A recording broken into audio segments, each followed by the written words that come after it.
nós fomos todos para dentro de casa, né? E a convivência se potencializou. Então, aquilo que eram algumas horas no dia, né, e talvez no final de semana mais um pouco, passou a ser a nossa rotina. Então, o nosso novo, né, a nossa nova forma de conviver, vamos dizer assim, né, com um número grande de horas, cada um tendo que dar conta do que estava sendo exigido, do trabalho para os pais. Tudo isso foi também impactando nas relações.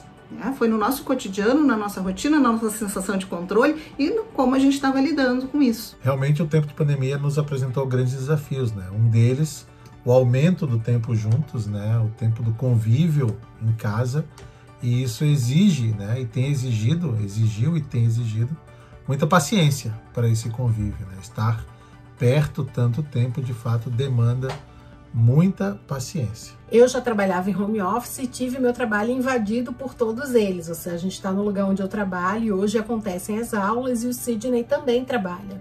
Pois é, mas eu acho que aqui em casa a gente pode dizer que prevaleceu a alegria, né? A alegria por esse convívio, que ele não era tão intenso, ele não era tão frequente. Então isso é uma coisa que nos alegrou muito. É muito mais fácil tu manter a paciência por meia hora, 2 horas, 3 horas no dia, do que tu manter a tua paciência por 24 horas no dia. Então a gente tem visto pais dizerem assim: olha, eu nunca perdi a paciência, mas realmente agora eu tô tendo que fazer as atividades escolares, eu tô tendo que trabalhar, e ele, por exemplo, não quer botar a roupa, né? Não quer tirar o pijama. E essa situação, que era uma situação cotidiana, que poderia não levar um pai a uma situação de estresse, acaba escalando, e alguns pais dizendo: eu não sei mais o que fazer, eu tô apelando para castigo, porque tá todo mundo muito estressado. Então essa é uma questão bastante importante quando a gente discute, né, os limiares de saúde, né, onde que a nossa saúde começa a ficar impactada também, e qual vai ser o efeito disso a longo prazo, que a gente não sabe ainda. O que a gente pode fazer para ajudar isso, né? Além da gente tentar sempre promover emoções positivas, então tentar escutar a música que a gente gosta, tentar ver aquele programa de televisão que a gente está com vontade, é a gente não se exigir demais. Então, no nosso trabalho, no nosso dia a dia, a gente saber que nem tudo vai sair da forma perfeita e colocar menos pressão em nós mesmos. Isso faz com que a gente consiga lidar um pouco melhor. É importante nessa convivência que sejam respeitadas as características de cada criança, que tenha um espaço para o lazer, que as crianças sejam monitoradas quanto ao que elas estão acessando também nas telas. E muito importante que seja aberto um espaço para o diálogo, para a conversa. A gente precisou nesse momento conversar muito, expressar muito os nossos sentimentos. É importante a gente ter uma atitude realista, mas otimista sobre tudo isso no que a gente está passando. Eu sinto muito essa palavra como sendo realmente algo que foi vivido e que a gente ainda vive. O encorajamento.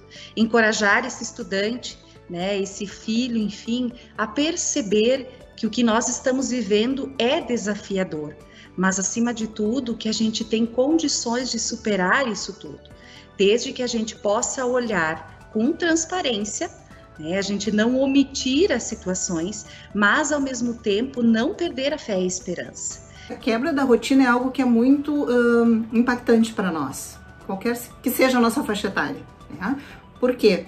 Nós temos o que a gente chama de um mundo presumido, ou seja, eu tenho uma organização interna, né, que diz assim: bom, amanhã eu vou trabalhar, depois, né, vou deixar os filhos na escola, depois eu vou para o trabalho, no final da tarde a gente se encontra, enfim, tem uma série de rotinas, né, que são organizadoras. Coisas que acontecem fora que nos organizam internamente. Então essa organização, né, quando ela foi quebrada, isso acabou impactando, né, nas relações, acho que intrafamiliares e com as pessoas que estavam também à nossa volta, assim. Então pensando, né, na escola, assim, bom, todo dia a criança sabia que ela ia reencontrar os colegas, que ela ia ter o intervalo, que ela ia ter o professor ali, as aulas, e tudo isso foi interrompido, né, bruscamente, para todos nós. E essa interrupção, então, gera uma insegurança, né, um descontrole, assim, no sentido de que a gente não tem mais o controle da nossa vida. A rotina foi adaptada, porque são 2 pessoas trabalhando com reuniões via web, né, e ao mesmo tempo 3 crianças estudando, também usando recursos de internet. Então, organizar os espaços da casa para que atividades pudessem acontecer ao mesmo tempo foi algo importante nesse período. E essa organização do tempo, sem dúvida, que é a mais importante, a mais relevante, né? Porque são demandas diferentes. Então, há um filho do 7º ano que basta ser acordado no horário que vem para a aula e se organiza sozinho. No outro extremo, a mais novinha tem que ficar ao lado dela, acompanhando toda a aula, abrindo o microfone, fechando o microfone. Então isso exige que um de nós, naquele momento da aula dela, pare de trabalhar. Em alguns momentos deu para um dos irmãos mais velhos acompanharem aquela aula, mas isso nem sempre funciona. As escolas, para o ensino fundamental e ensino médio, elas têm sido fundamentais em manter essas crianças com uma rotina, com uma organização e com uma estimulação também cognitiva.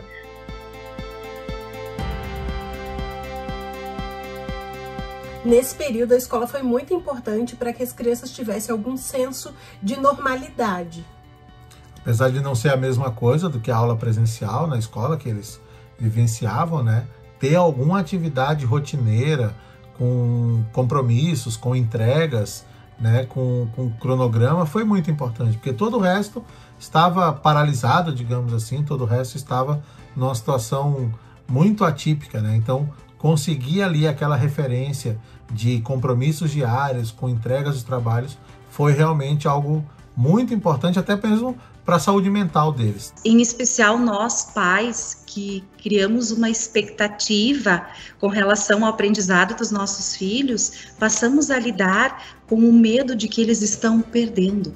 Eles estão perdendo acesso ao conteúdo, eles estão perdendo a convivência com os amigos, e toda vez que a gente fala em recuperar é porque a gente deixa muito claro que nós compreendemos que houve perda. E na medida que nós fomos avançando, eu acredito que a gente foi compreendendo que se nós tivemos perdas, nós também tivemos muitos aprendizados. Nós tivemos muitas possibilidades ressignificadas, e eu acredito que esse foi também um ganho.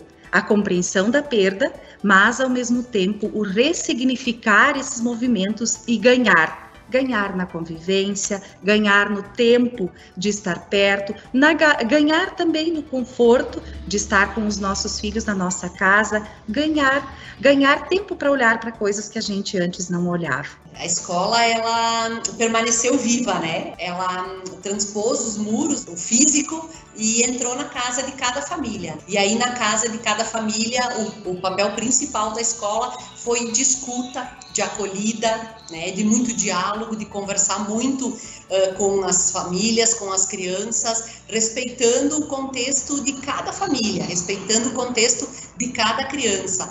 Nesse período, a escola também ajudou a nossa família para que a gente conseguisse viver tudo isso com valores que nós acreditamos, trazendo também da rotina escolar, valores que a gente acha que são necessários para a formação dos nossos filhos. Então, de fato, essa parceria da escola e família aqui em casa é algo que a gente se sente muito satisfeito pela escolha que a gente fez com a escola que a gente colocou os nossos filhos. A escola está nas pessoas, e uma grande escola se faz, sim, com estudantes, educadores e com as famílias. Essa prova a gente teve esse ano, assim, mais do que nunca.